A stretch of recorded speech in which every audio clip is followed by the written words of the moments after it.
For the acceptance of your du'as with the wasila of Babul Hawa'ij, Imam Musa Kazim alayhi salatu wassalam, with the loudest of your voices, a loud salawat.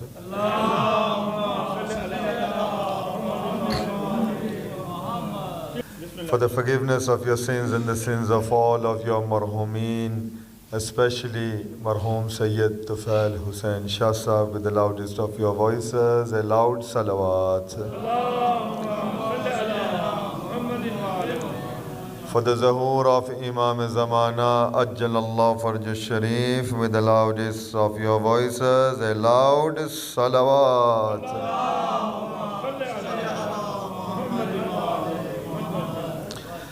أعوذ بالله من الشيطان الرجيم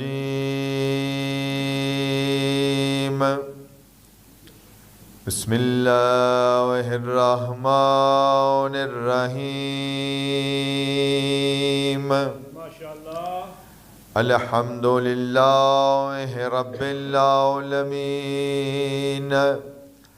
الصلاة والسلام على سيد الأشرف الأنبياء والمرسلين طبيب قلوبنا وطبيب نفوسنا أبي القاسم محمد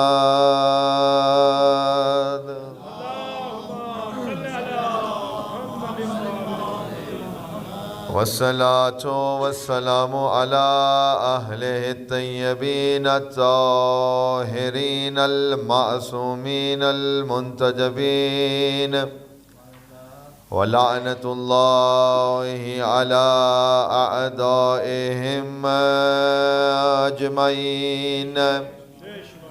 قال عز وجل في قرآن المجيد والفرقان الحميد بسم الله الرحمن الرحيم واستعينوا بالصبر والصلاة صدق الله العلي العظيم. صلوات.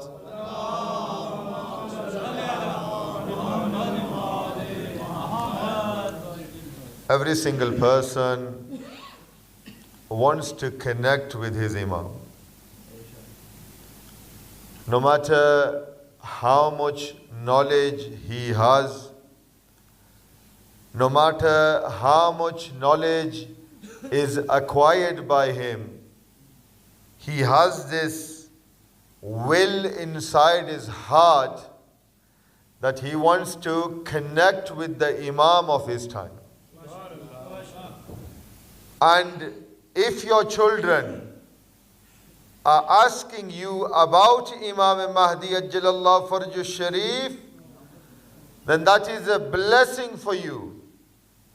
That if you have spent time in giving them ma'rifat of Imam Zamana Ajjalallah Farj Sharif, or you have just given them the wilayat of Ahlul Bayt alayhi salatu wassalam, if your child is willing and wants to take ma'rifat and wants to connect with Imam Mahdi, then that is a place for you to thank Allah Azza wa Jal that you are showing your children the path towards Ahlul Bayt alayhi salatu wassalam.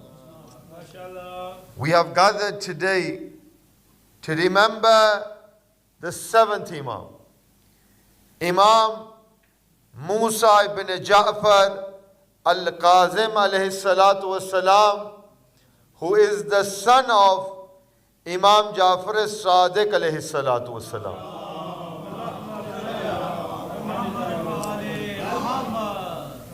Imam Musa ibn Ja'far alayhi salatu wassalam was born on the 7th of Safar.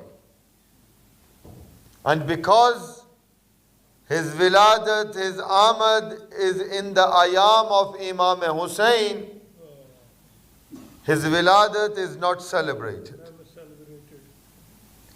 But the Imam left this dunya, was martyred on the 25th of Rajab. Now we want to understand what we can take from Imam Musa ibn Ja'far alayhi salatu wassalam.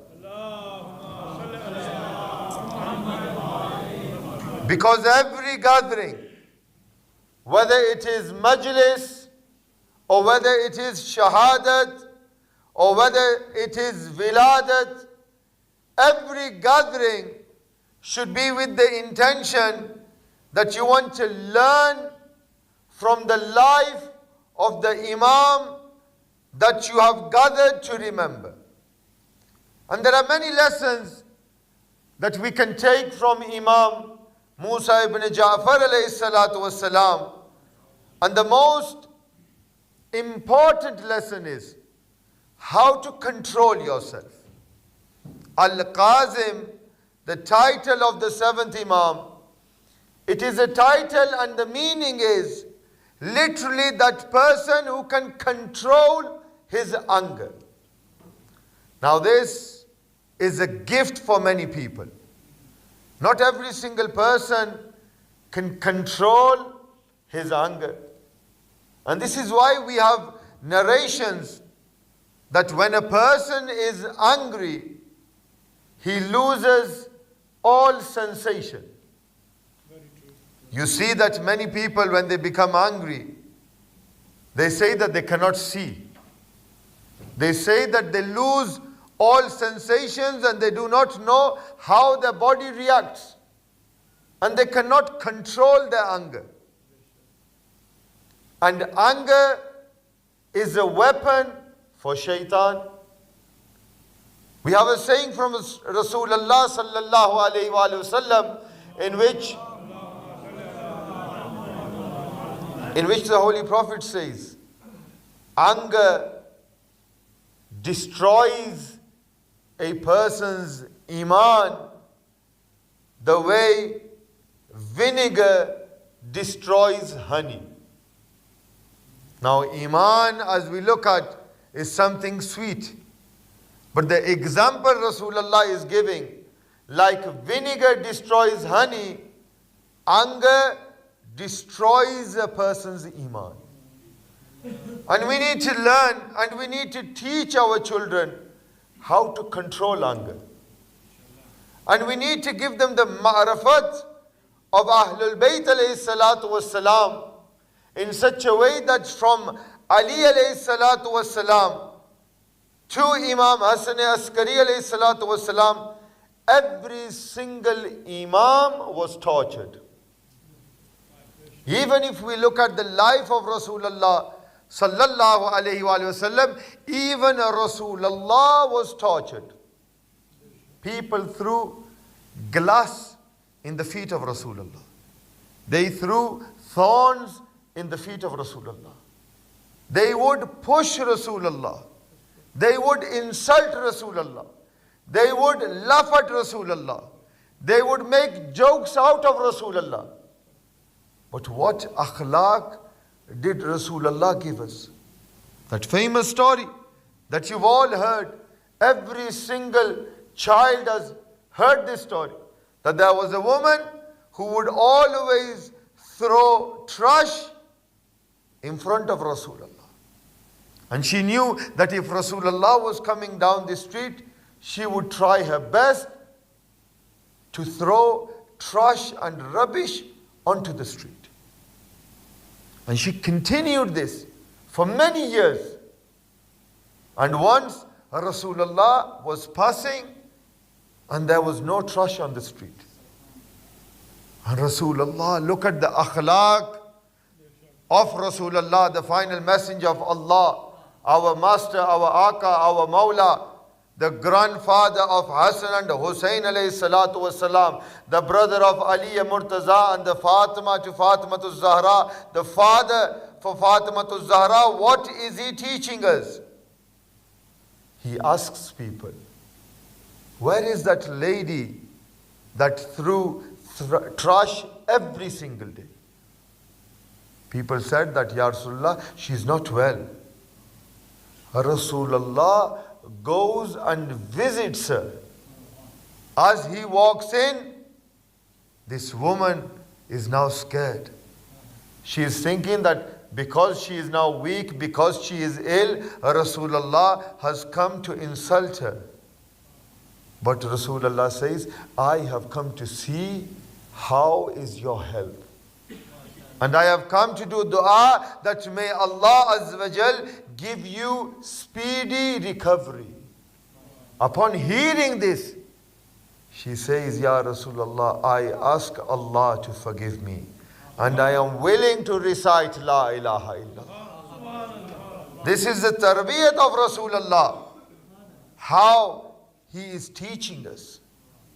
And this is some of the lessons that we need to teach our children. Because one of the major problems in our society is that many households fall apart, many relationships break, is because people cannot control their anger. Amir al-Mu'mineen Ali ibn Abi Talib alayhi salatu wasalam says that this tongue is sharper than a sword. A person can recover quickly from any damage which is afflicted by a sword. But Mawla says that that damage which is done by the tongue, it takes a lifetime for a person to heal from that. And many people never heal. No matter how many times you say to them that you want forgiveness. But when they remember the words that you used to insult them with your tongue, the anger comes back. This is why we are taught to control our tongue. We are servants of the words that come out of our mouth. Once they are inside, we can control them. But once they come out, then we are servants to the words that come out. Sometimes people say, I regret what I said. I want to take back what I said, but unfortunately, I cannot take back what I said. Now the life of Imam Musa ibn Ja'far alayhi salatu wasalam is such that we all hear that the majority of the life of the seventh Imam was in prison. We have narrations that up to and more than 14 years of the Imam's life was spent in prisons throughout Iraq. But what can we learn from Imam Musa ibn Ja'far? Imam Musa ibn Ja'far, it is our belief that every single Imam, when he arrives into this world, Allah has already blessed him with ilm. He is already knowledgeable. He doesn't need to take lessons from any human to understand what is deen. And we see this from the life of Imam Musa ibn Ja'far. That at the age of 5, Imam was present in his house, and Abu Hanifa, who is the Imam for our brothers in Islam, Ahl Sunnah, he comes and he knocks on the door. The age of the Imam is 5. He comes and he knocks on the door. And he says, Oh Imam, I want to meet your father. Where is Imam Ja'far as-Sadiq alayhi salatu wasalam? He says that my father is busy. How can I help you? A 5-year-old.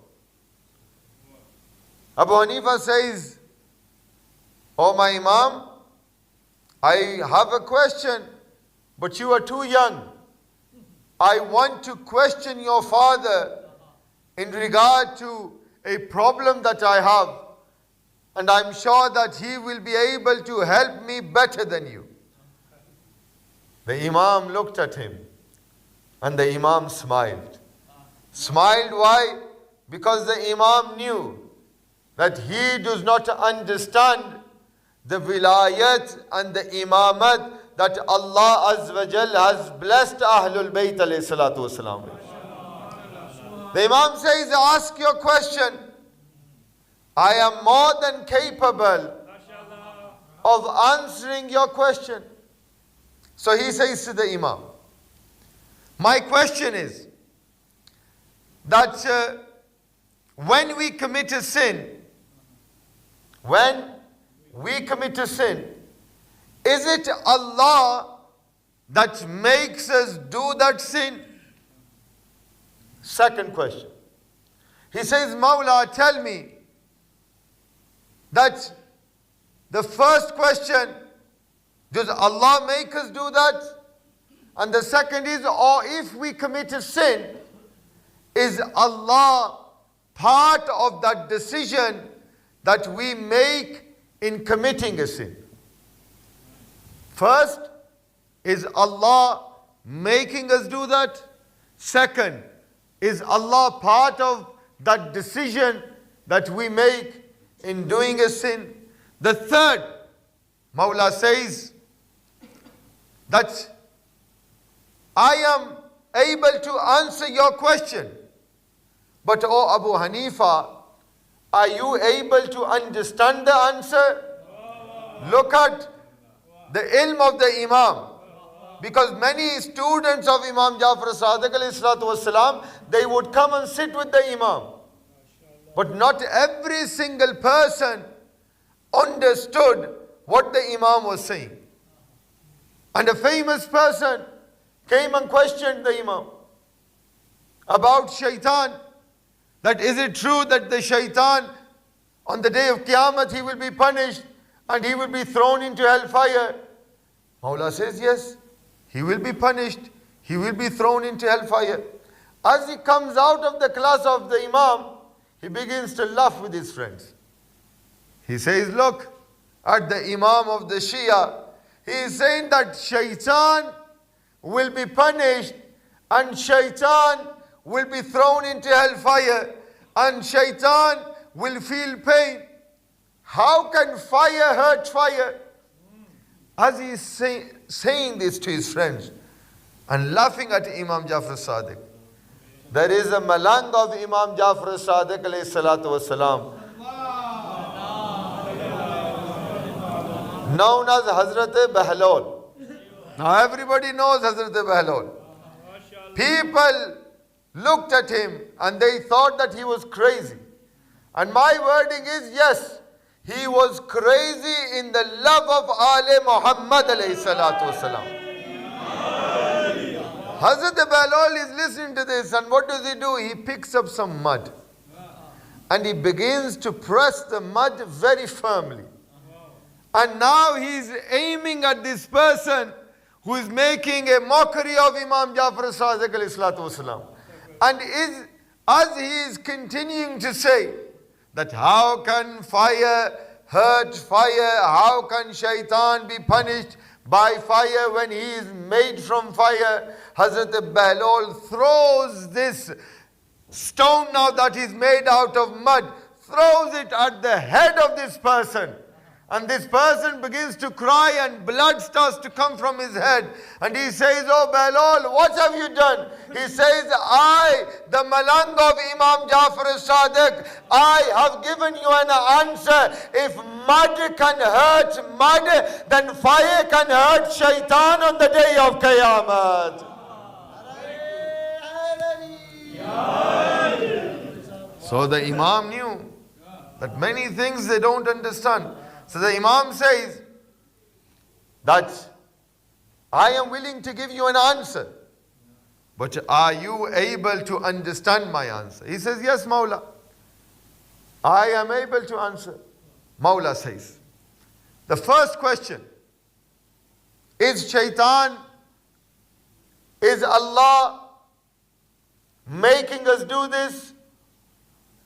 Mawla says, if Allah is making you do this, then why would Allah create heaven and hell?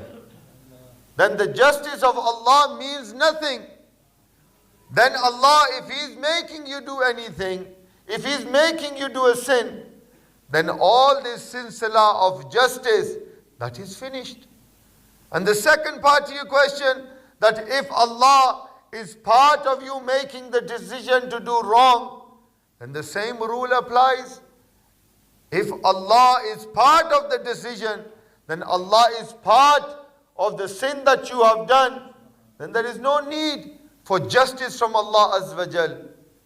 And then he says, Mawla, is it us that we are doing this? Imam says, yes. It is you who is committing sin. Because Allah Azza wa Jal has given you free will. And Allah has said that you are willing to choose between halal and haram. You are willing to choose between what is good and what is evil. But if a person still chooses to do sin, then that responsibility is solely upon his shoulders. This is the Imam at the age of 5. This is the ilm of Imam Musa ibn Jafar. And the life of the Imam, that when the Imam came into this world, Imam Jafar Sadiq alayhi salatu wasalam told everyone that Allah Azza wa Jal has blessed me with a son. And the companion said, Oh Mawla, what are you naming your son? Look at the reply of the Imam and understand the kamal and the status of Imam Jafar Sadiq. Imam says that he looks like Prophet Musa. That's why I am naming him Musa. Who can understand this other than the believers of Ahlul Bayt? Imam is saying what? He looks like Prophet Musa. Now, how long ago did Prophet Musa come? Either we have to believe that when Musa was created, Ali Muhammad were looking at the creation of Allah Azza wa Jal. Or we need to understand that Ali Muhammad has given with such knowledge from Allah that all the prophets of Allah, they were known by Ali Muhammad alayhi salatu wasalam. Imam says that I am naming him Musa because he looks like Prophet Musa. The Imam continued his life. And the Imam told people about Allah. The Imam moved people's hearts in such a way that if people would come and sit with Imam Musa ibn Jafar, before they would leave that majlis, the only thing that they had in their heart and on their mind was the zikr of Allah Azza wa Jal. The Imam moved people towards Allah Azza wa Jal. We now on this eve of the 25th of Rajab, what is it that we want from this majlis? Why is it that we come and we bring our children? What is it that we want to understand from the lives of Ahlul Bayt alayhi salatu wasalam? Your majalis, your azadari, your ibadat, your matamdari, nothing is accepted unless you have taqwa ilahi. If you are God-fearing. Someone asked Imam Ali alayhi salatu wasalam, Ya Ali, what is the meaning of taqwa? We are mainly told the translation that all of our children think the translation of taqwa is only this, that fear Allah Azza wa Jal. Be scared of Allah Azza wa Jal now.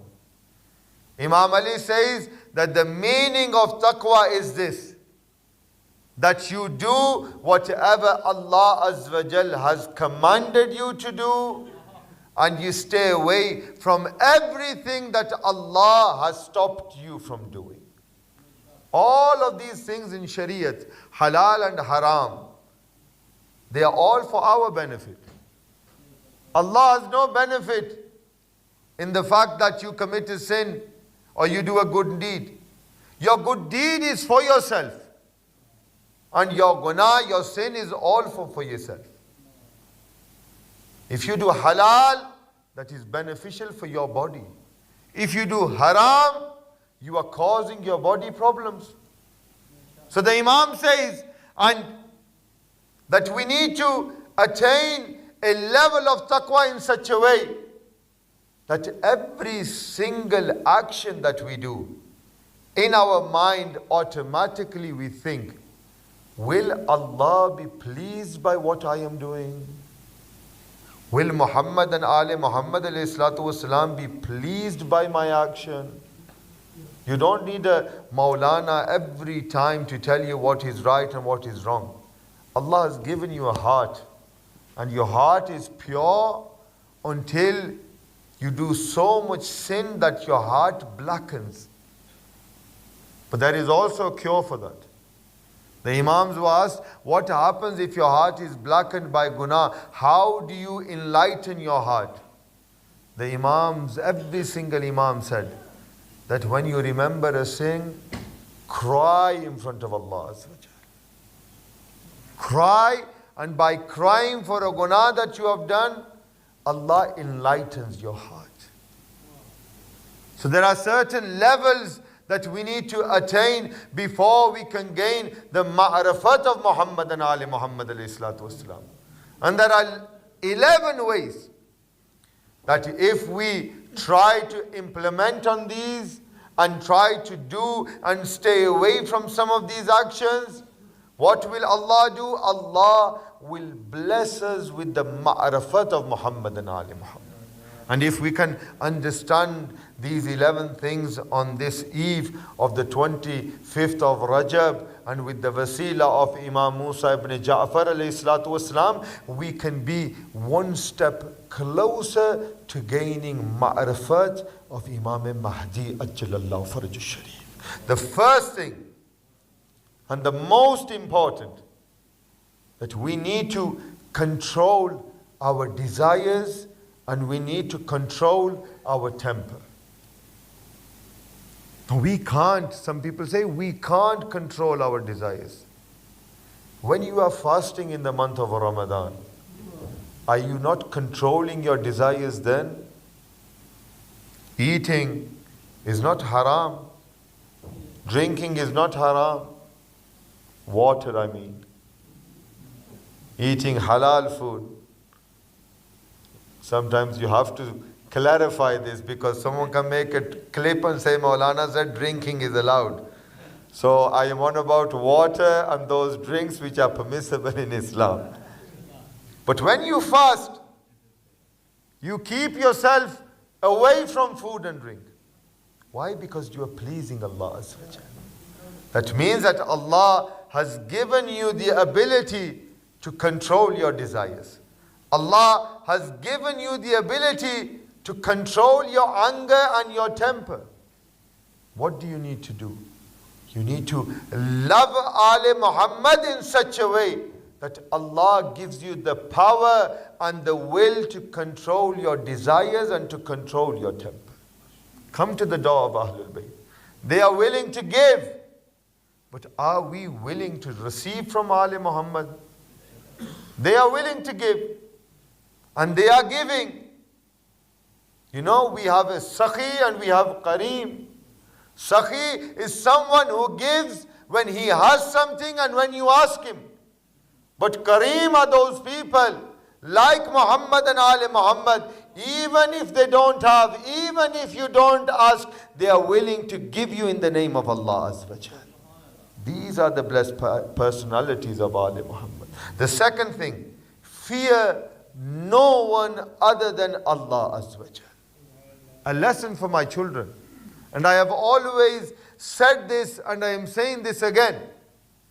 Never be afraid to call yourself a Shia of Ali ibn Abi Talib alayhi salatu. Never be afraid.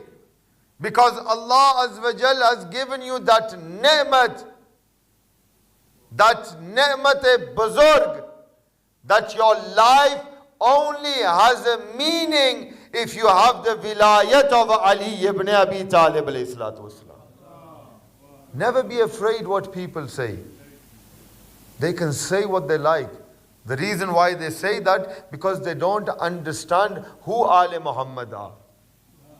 Because they have been shown an image of those people that they think they are better than Ali Muhammad, but they are forgetting that the personalities that they have chosen as a rahbar for themselves, they are those that whenever they are faced with problems, they turn towards Ali ibn Abi Talib alayhi salatu wasalam. We have not chosen those as leaders for ourselves. that when a question comes to them, the Imam answered at the age of 5. But we don't believe them as Imams, as Rahbars, as leaders of the Ummah, that when a question goes to them, they have to go to their daughter to ask the answer for that question. But we have chosen those as our Imams, that who can say, Saluni, Saluni, ask me whatever you want to ask me, as Ali knows more about the heavens and more about the earth than anyone else other than Rasulullah sallallahu alaihi wasallam. This is the life of Ali ibn Abi Talib. So fear no one other than Allah Azza wa Jal. And the third thing, have toleration and mutual respect for one another. Respect a person's belief, but don't let them implement their beliefs onto you. For example, when we go to a funeral in an Ahl Sunnat mosque, what do we do to fit in? Well, the elders might not, but what do the children do? They tie their hands to fit in with them. Why? You have respect for them, that is fine. But if they come to our masjid, they tie their hands. Why do we have to tie our hands when we go to their masjid? This is you being ashamed that you are a Shia of Ali ibn Abi Talib. We have taken every single thing in our deen is from Muhammad and Ali Muhammad alayhi salatu wasalam. We have not taken anything other than the sayings of Ali Muhammad. Every single thing in your deen is proven by Muhammad and Ali Muhammad alayhi salatu wasalam. We have not made up the religion as we have gone along. But everything is from the Quran and from Hadith and from the sayings of Ali Muhammad alayhi salatu wasalam. Have respect for one another, but don't ever forget that you are a Shia of Ali ibn Abi Talib alayhi salatu wasalam. The fourth thing, try to forgive one another for the sake of Allah Azza wa Jal. You know, when you forgive in the name of Allah Azza wa Jal, and when you commit a sin, Allah forgives you quickly. How can we expect Allah to forgive us when we are not willing to forgive others? We are all one when it comes to the farsh of Abu Abdullah al-Hussain. No matter what people put our differences as, no matter who you have chosen to follow, no matter how you do matam, no matter how you do azadari, every culture is different. Every culture does their azadari of Abu Abdullah al-Hussain differently. Every culture remembers Abu Abdullah al-Hussain differently. But does that mean that we are different? No. We are one because we are united under Aliyun Waliullah. Our foundation after La ilaha illallah Muhammadur Rasulullah is Aliyun Waliullah. And this is what we need to remember. And we need to stay united when it comes to the vilayat of Ali ibn Abi Talib alayhi salatu wasalam. And the fifth thing, love for the sake of Allah Azza wa Jal. And if you hate someone, hate them because Allah has said to hate them. Hate them because Muhammad and Ali Muhammad alayhi salatu wasalam have said to hate someone. Tawalla and tabarra is a part of our religion. And this is not something that we have made up. People say, why do you do tabarra? Baba, we have not done tabarra. Allah has started tabarra in the Quran. And we are continuing the sunnat of Allah by doing tabarra on all those people that Allah has done tabarra in the Quran. And if that affects someone, and if they want to on purpose pull that tabarra towards them, then that is their decision. But we are only following what Allah has commanded us to do. Love for the sake of Allah, and hate someone only for the sake of Allah Azza wa Jal. And then do not keep the rights of other people. Remember, this is all to do with steps in gaining taqwa and ma'rifat of Muhammad and Ali Muhammad. Do not keep the rights of other people. Rasulullah, when he was leaving Makkah, he could have left and he could have returned the rights of the people afterwards. People knew and understood that he was leaving. But what did Rasulullah do? Before he left, he put someone in his position that he knew could fulfill the rights of Rasulullah. Every single person knows that Rasulullah, when he left Makkah, he looked everywhere and he saw no one perfect than Ali ibn Abi Talib alayhi salatu wasalam. He left Rasulullah, he left Ali ibn Abi Talib in his position to return the rights that he had. Never keep the rights of someone. Never keep the haqq of someone. You know, people, especially in Pakistan, and now this trend has started in the UK as well. People in Pakistan fight for 1 inch. Probably in India it is the same, and all of the Asian countries. For 1 inch, father and son, for many years they fight with each other. And when the father passes away, the son says, leave it. That 1 inch that you are fighting over. People are ripping walls and destroying families over 1 inch of land. Is that person going to take that land with him? Everything is going to stay here. Wallah, the only thing that you are going to take with you are your a'mal. Your a'mal will help you in the grave, and they are the ones that will help you on the day of Qiyamah. Fighting over something which is attached with this dunya will stay in this dunya. A famous saying of our Mawla, in which our Mawla Ali ibn Abi Talib ﷺ says that love for this dunya is like having thirst for sea water. Now those people on a hot summer's day go for a swim in Blackpool or Bridlington.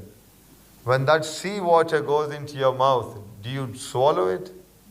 How salty is that? Mawla says that love for this dunya is like having love for sea water. The more you drink that, the more thirsty you will become. The more you run after this dunya, the more the dunya will run away from you. And the more you love this dunya, your love will never finish.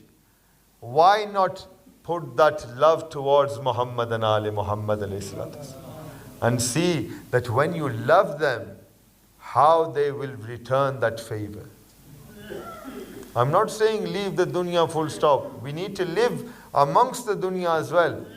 But your priority should be the love for Muhammad and Ali Muhammad, not the love for this dunya.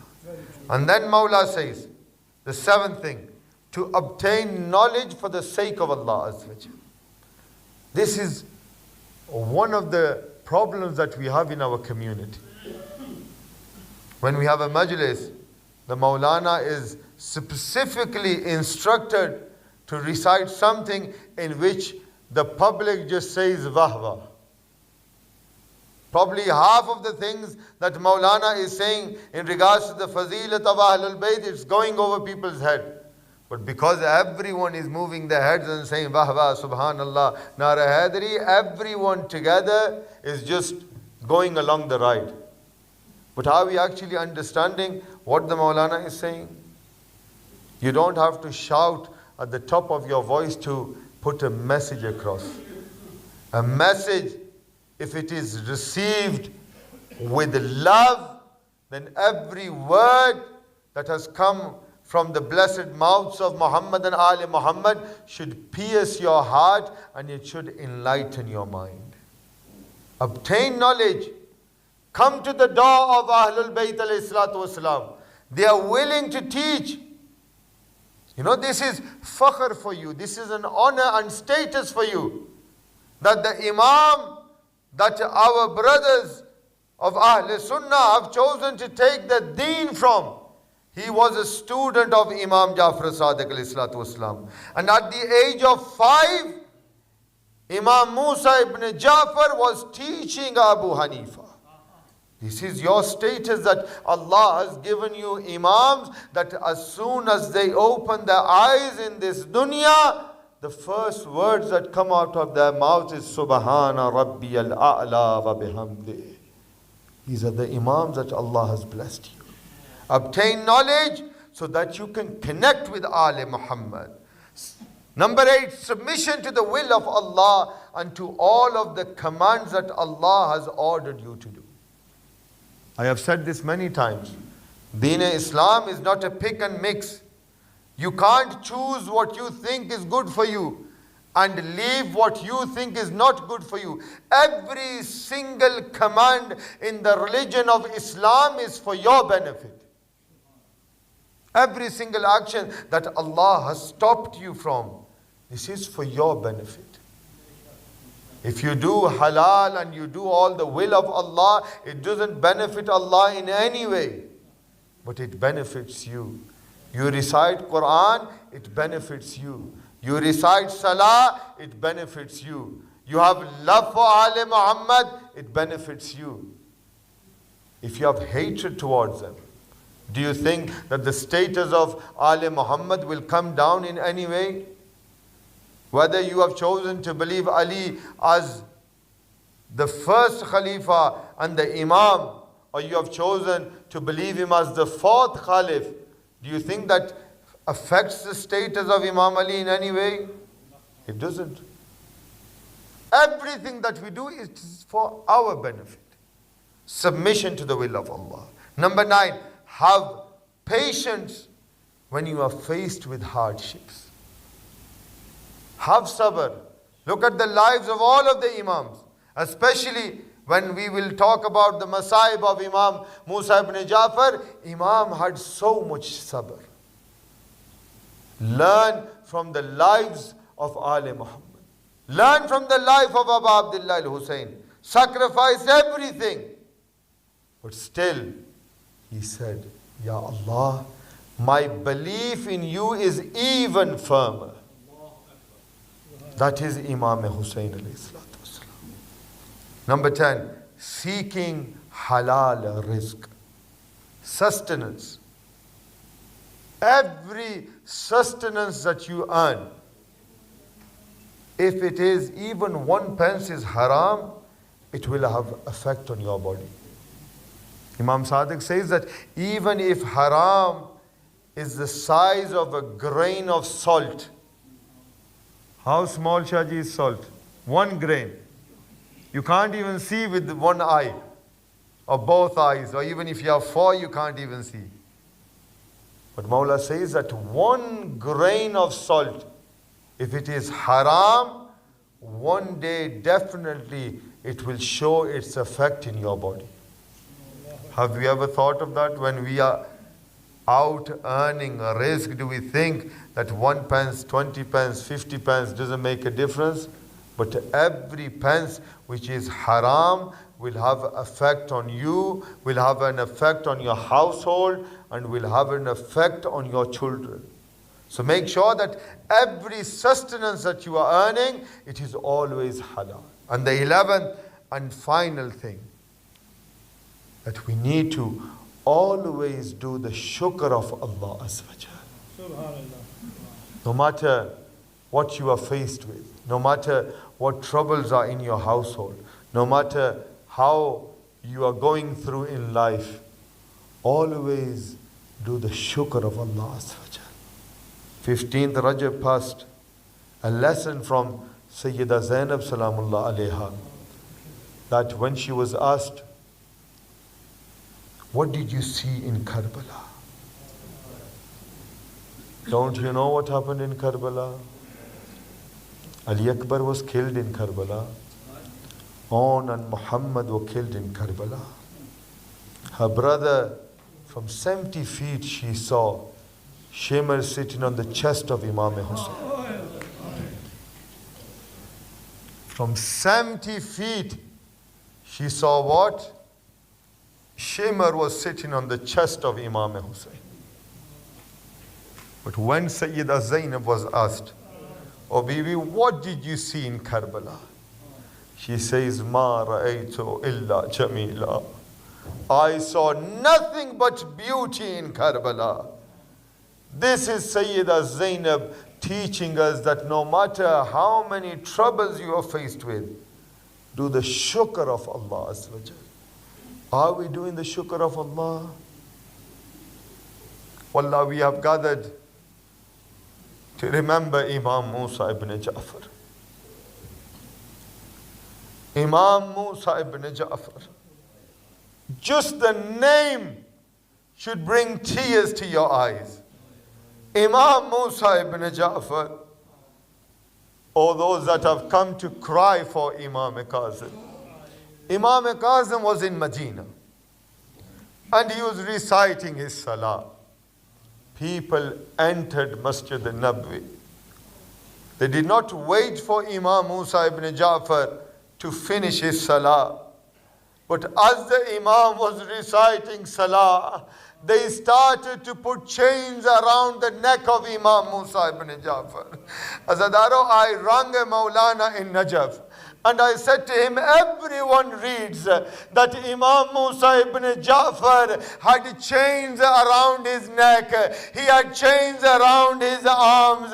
Oh Maulana, can you tell me what was the weight of the chains around the neck of Imam Musa ibn Ja'far? He begins to cry and he says, oh Sayyid, when they came to arrest Imam Musa ibn Ja'far, the weight of these chains were more than 90 kilograms, and they threw these chains on Imam Musa ibn Ja'far, and they started to drag Imam Musa ibn Ja'far out of Masjid al-Naqvi. And as they are taking the Imam, he looks towards the Zari of Rasulullah and he says, Ya Rasulullah, your ummati are taking me, and look what they are doing to me. Oh people, I am the son of Muhammad Mustafa. I am the son of Ali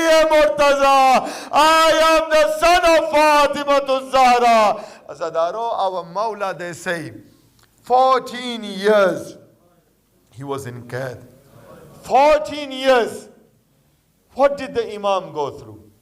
I want to give a small task for my children today. When you go home today, go into a room alone and find the heaviest book that you have in your house and go into ruku and tell someone to put that book on your back. See how long you can stay in a ruku. Oh, people who have come to cry for Imam Musa ibn Ja'far. For 14 years, Imam Musa was in the state of ruku. But did he complain? No. He did dua. And he says, oh Allah, how can I thank you that you have given me this prison so that I can remember you all alone. That is Imam Musa ibn Ja'far. Whilst he was in prison, he never complained. He always said, Ya Allah, Alhamdulillah, you have given me the ability to do your shukr. How can I do your shukr, Allah, that you have given me all this time all alone? So there are final words, Maulana will read the Masai, final words of Imam Musa ibn Ja'far. He was given poison. Just imagine. Imam Hussain was given poison. But he was in his own home. His wife, his children, his dear ones were there to help him. Just imagine, Imam Musa ibn Ja'far was given poison. And the prison was so small that the Imam could not turn himself. But Azadaro, the reason why we cry for Imam Musa Kazim, that when he was given the poison, that was enough for Mawla to pass away from this world.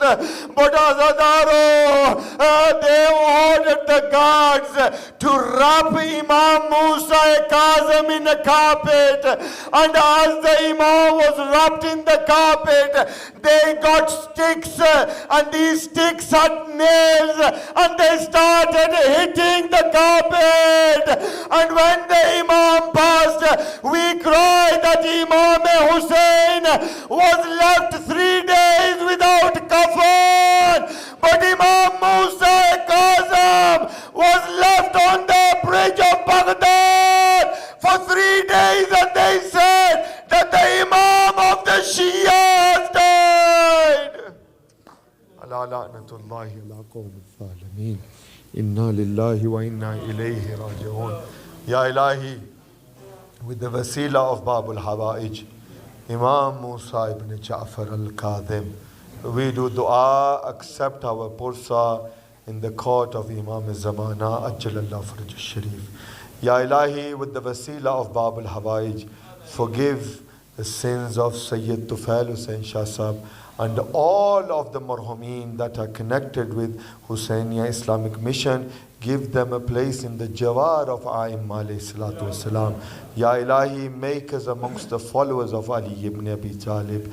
Make us amongst the Azadar of Aba Abdullah al-Hussein. Ya Ilahi, our dua on the eve of the 25th of Rajab. Ya Ilahi, hasten the reappearance of our 12th Imam, Imam Sahibul Asr wa Zaman. Allahumma ajil li waliyyika al-faraj. Allahumma ajil li waliyyika al-faraj. Allahumma ajil li waliyyika al-faraj. Rabbi salli ala Muhammad wa ali Muhammad bi rahmatika ya arhamar rahimin.